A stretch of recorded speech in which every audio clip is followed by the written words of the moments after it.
Chapter 3, One Kind Favor. There's one kind favor I'll ask of you, see that my grave is kept clean. Blind Lemon Jefferson. The first night my father lay in his grave, I dreamed of Sam and Annie. In the dream, a child again, I stood just outside my bedroom at the head of the stairs. Halfway down them, Sam was sitting with his arm around Annie, looking into what should have been the living room. The foyer was flooded with music, Strauss, I think, and with brilliant streaming light. Couples swept past the threshold between the foyer and the room of light and music. I could just glimpse a dress with flaring petticoats of red. As I slowly descended the curve of the staircase towards my brother and sister, I began to see the dancers. The staircase seemed to grow longer and longer as I took step after step, calling to Sam and Annie, never quite closing the distance between us. The room beyond the foyer was immense, a bright cavern of music. Among the dancing couples, I saw my father and mother. As they swept round and round, they smiled into one another's eyes. I called out to them, but they danced on. Then Sam turned to face me, his eyes wonderfully deep and brown and full of kindness. Even as I saw him alive, I knew that he was dead. I yearned to touch him, not in the rough way of brothers, but tenderly, as I never remember having touched him in life. I called out to him again, but he had turned his face. Then he arose, and holding Annie's hand, he began to walk down the staircase towards the brilliant light. Her blonde hair lay bunched in coils on the back of her sleeping pajamas, the one-piece kind with stocking feet. Just as I had to Sam, I called to her to stop. She turned and smiled at me, but she kept walking. The two of them were receding before me like a tide gliding back to sea.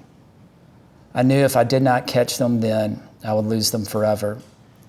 I began to run, but I still could not reach them before they crossed the threshold of the room where the dancers whirled. They walked hand in hand into the light towards my father and mother, who had stopped dancing and who held out their arms in welcome. Gathering Annie to her breast, my mother lifted her for me to see, calling me to come. I ran towards them, though as before the distance between us never closed. A circle of strangers, their backs to me, arose between us, and I could not see beyond it. Though I called and called, my family no longer seemed to hear me. I grew afraid. If I could break through the circle, I knew nothing would keep us apart forever. Now and then catching a glimpse of Sam, now of Annie, now of my mother. I walked around each way. Then I had a long, clear view of my father. He was young again, the lines of pain going from his face. His hands were on Sam's shoulders, Sam's back against his chest. Both of them looked at me, holding my eyes a long moment, then slowly they looked away. Awake, I lay staring at the ceiling, certain that my brother was asleep in the bed in the corner of our room. I sat bolt upright and exchanged a long look with the dark-bearded man. It took me a few seconds to grasp that what I was seeing was my own reflection. I fell back on the bed like a swimmer collapsing on a beach after a prolonged mortal struggle with the sea. Almost immediately, I was asleep again, dreaming that I was swimming in the waters of Lake Atitlan. I had struck out for the opposite shore, and I was alone.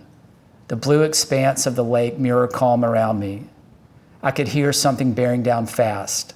At last I saw it, no more than a gleaming speck.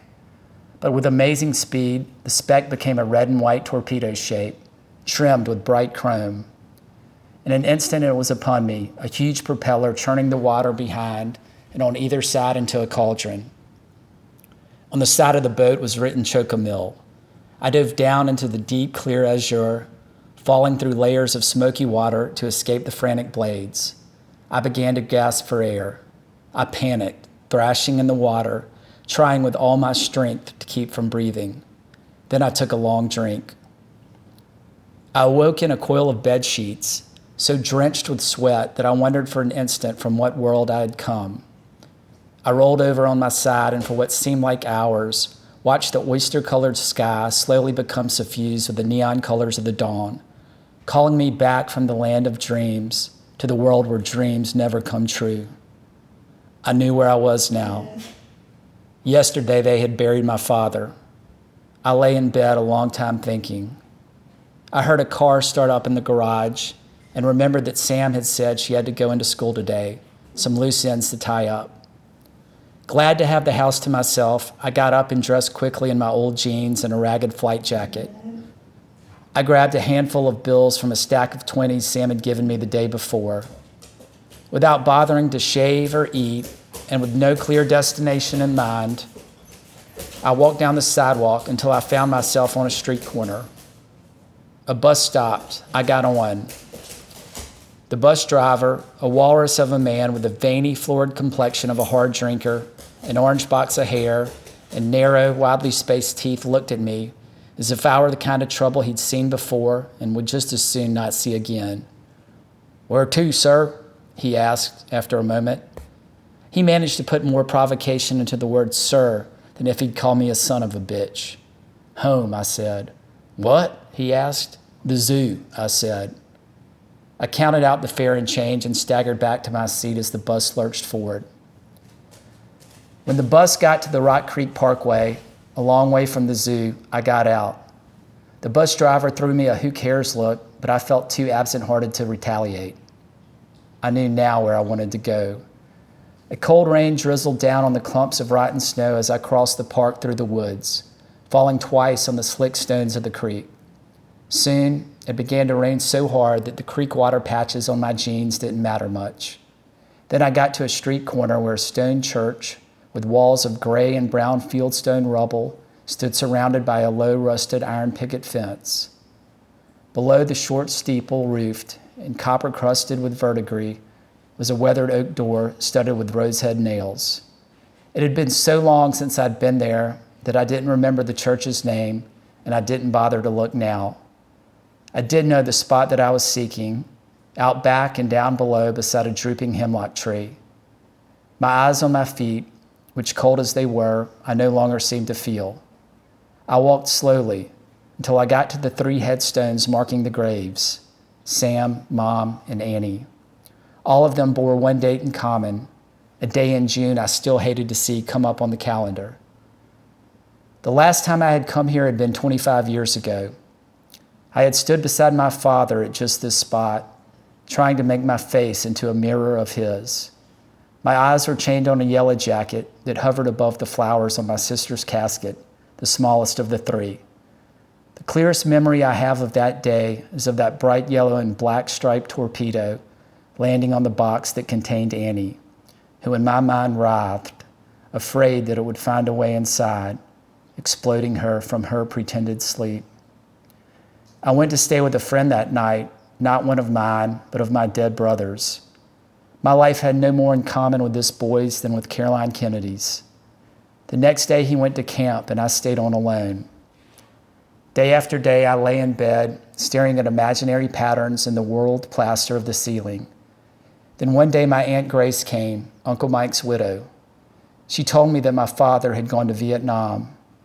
Even as a boy of 8, I knew that meant he wouldn't be back for a long time. I lived at home next door to Aunt Grace with a housekeeper he had hired, an ascetic German lady with white blonde hair. Taciturn but kind, Miss Flickinger lasted until Aunt Grace died and Sam came to live with us. When the general returned, he seemed to have made a permanent break with the life of which my mother and brother and sister had been a part. I never heard him speak their names again, and what made it stranger and sadder was that the pictures of my mother in the hallway became relics of a forgotten ancestor, more than if she had ever been. Although Sam was named after my brother, even the way my father said her name was subtly different from the way he would have called my brother, as if there were a caesura in it, Sam, whereas he would have said my brother's name like a clap, Sam. It was as if my mother, brother, and sister's deaths, I had been reborn suddenly at 8 without a past, the boy I had been, gone forever. I didn't know how long I stood there musing in the rain, soaked to the bone. I thought about them lying down there, not letting myself think about how they might look now. After a while, I just let my mind go blank. A police car had pulled up beside the iron fence. The men inside were looking at me. I glanced up at them and went back to staring at the graves. My mind empty, I watched the little rivulets washing the clots of snow from the grass. When I looked up, the police car had gone. I stood there a long time in the rain. Then I began walking back towards the mall. I didn't know the names of the upscale streets I crossed, but I knew where I was headed. The few people who bothered to notice me looked quickly away. When I caught a glimpse of my reflection in a storefront window, I understood. I looked near dead myself. All during that long trek, I don't remember thinking about anything much, except that my feet had started to feel cold again. I was shivering a little now, and I was ravenous. I stopped at a store whose windows were backed with iron bars. The name on the door was something Korean. There was a doll-like Asian woman sitting behind a cash register surrounded by what I guessed was bulletproof glass. I must have looked like the same trouble to her that I did to everyone else, because she called out to somebody in the back, and a young man who might have been her son came out and stood nervously beside her, his hand fingering something underneath the counter. When I thought about it later, I reckoned it probably had been a gun. I bought a grape soda, some salted peanuts, and a moon pie with one of the 20s. Shoving the change in my pocket without counting it, I left with a little brown bag in my left hand. None of the food I'd bought tasted like much, but I didn't shiver after I finished the moon pie. A long, long time it was I walked. Then I found myself at Pennsylvania Avenue looking at the National Gallery of Art. I crossed the street and went in. The guards didn't look at me especially. I guess they were used to street people. I walked towards the big room with the 2 Rembrandt self-portraits, the ones in which you get the feeling that he painted his own face as if he were painting someone else's, and surprised by what he saw there. I like the older face of Rembrandt better. It's a silly face, really, with the big clown's nose and the putty chin, a face whose grandeur is all in the eyes. The eyes return your stare, unappalled by vicissitude, by faded reputation, by times hard and poor, by mortality itself. It started me thinking about Robert Johnson, whose life, though short, had cut him to the bone. I could hear his voice in my mind. Stones in my pathway, my road seemed black as night. Sodden but warmed, I walked back up Independence towards the General's house sometime after 2. I bought a copy of the Post from a vending machine and stopped off at the Tune Inn. I got the booth across from the stuffed fox head and ordered a hamburger, a pack of Camel shorts, and a pitcher of dark beer. I read about the Redskins, who as usual were beat to hell by injuries, and about why the Native Americans wanted them to change the team's name to something politically correct. Then I read Calvin and Hobbes and Ernie and the Fusco brothers. It was good to laugh a little. While I was on the funnies page, I glanced at my horoscope. There was something about study Aries message. To hell with that, I thought. Then I turned to the death notices and froze when I saw my name, or rather my old man's. I couldn't read the obituary. Instead, I ripped it out and put it in my pocket. I set the paper down and drank most of a pitcher of beer and smoked cigarette after cigarette, just staring out the window at the rain. Then I went back to reading. There had been 3 murders in Washington the day before. One of the dead was a 3-year-old girl shot in a playground. I read all about that. I never did get to the front page. I was on my 3rd pitcher of beer when, dark falling, they started to come in. The women wearing their hair garbo short, but parted on one side, and the men in white sidewall haircuts topped with dark thatches. Both sexes smoked menthol cigarettes and wore baggy clothes, white socks, Nike or Reebok running shoes, and Rolexes. Not all of them dressed exactly alike, of course, but enough did that you got the impression that there was a look that went with the turf, and I was certain I didn't have it, or want it for that matter. I got up, paid my bill, and walked home. Standing at the General's door about to knock, I heard a piano, and listening for a minute, I recognized Claire de Lune. I'd never cared much for Debussy, but the old man had liked that piece. Just to please him, Sam had learned it when she was young. I walked around the side of the house to the den and looked in through the French doors. The walls were lined with bookshelves, for the General had been a great reader. He was not one to buy a book as an ornament. He'd liked history, you'd have expected that, but he'd liked the Russians too. He had a special fondness for Nabokov's translation of a hero of our time. Sam was seated at the piano, a big mahogany Steinway, tears streaming down her face. She was all heart, that girl. I knew that I was watching something that I would remember as long as I lived, and I didn't want to rush the moment. She played well, and she played long. When she stopped, she sat there a while, staring at the piano. Then she stood up, closed the cover over the keys, and walked out of the room. I didn't want her to see me, not the way I looked, not the way she felt, so I walked back down to Independence. I had the walking blues, thinking about Sam, feeling like blowing my lonesome horn. I passed up the Tunes and the Gay Blade, whose name advertised its clientele. I ended up buying a Coke at another Korean convenience store and sitting on a bench in the metro station till I felt sober enough to go home. On the way back, I looked in again at the Tunes. The young professional set with the Eurotrash detailing had spent their happy hour there and going on. I felt sober enough to get drunk again, and I still had a couple of Sam's 20s. I gave the glass door a shove and walked in. "What can I get yous?" A rough-looking Irishman was tending bar. His face and red hair reminded me of the bugler from North Tonawanda. I put a 20 down on the bar and covered it with my hand. "Jim Beam," I said. 3 shots shaken with ice and poured neat. I didn't get home that night until late. Sam was asleep, though she left her door open and her nightlight on. I stumbled up the stairs, hitting the walls a couple of times, trying to keep my balance. Sam had left the light on for me by the bed, the one my old man Dad died in. Drink deep, dream deep. After that half hour at the French window, it's not surprising what I dreamed. I was riding in a flesh-colored car. Everything in it and on it was the color of flesh. Sam was driving, not a stitch on. I was dressed for the woods in a shirt of red and black checked wool, high boots, lumberjack pants. We were driving in the mountains where my cabin is. Then Sam stopped the car and smiled at me. I was struck by wonder. I hadn't seen her naked since she was a little girl. Sam didn't seem to notice.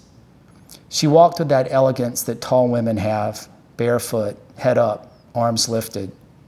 It was late fall and the bare branches were hung with a scattering of leaves. The forest floor was covered with them, flattened down as if by rain. We made no sound walking, I a little behind her and off to one side, almost as if I were filming her.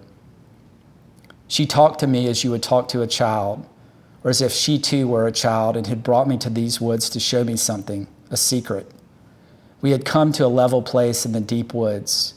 She was telling me the names of trees. We came to a big granddaddy poplar, and she showed me its bark, deeply scored and lichen-covered. There were morels at the foot of it shaped like little brains, except that instead of being the color of coffee grounds, they were flame red. She took me then to an oak, enormous, gnarled, with sweeping branches that shot straight up at the ends, a field tree that after centuries had found itself again part of a forest and sent its branches searching for the sun. Sam was smiling at me, but she held herself aloof. Then suddenly I stopped. Before me was a tree unlike any I had ever seen, much shorter than the tall, straight forest trees, its spreading branches shaped like the lomes of a human brain. The trees around it were nearly bare, but this tree had all of its leaves. It was these that had arrested me. Each leaf was huge, larger than a human face, almost as large as my chest and flame red, not orange but scarlet, shaped like a heart, except that its edges were serrated like the leaf of a briar. Sam had moved on. I called out to her, and she walked back towards me very calm, still speaking with the detachment of someone giving lessons. "What is this tree?" I asked her. She looked at me. Suddenly her face was so close, I could see the golden flecks in her iris. "This," she said, "is the Komodo dragon tree of love."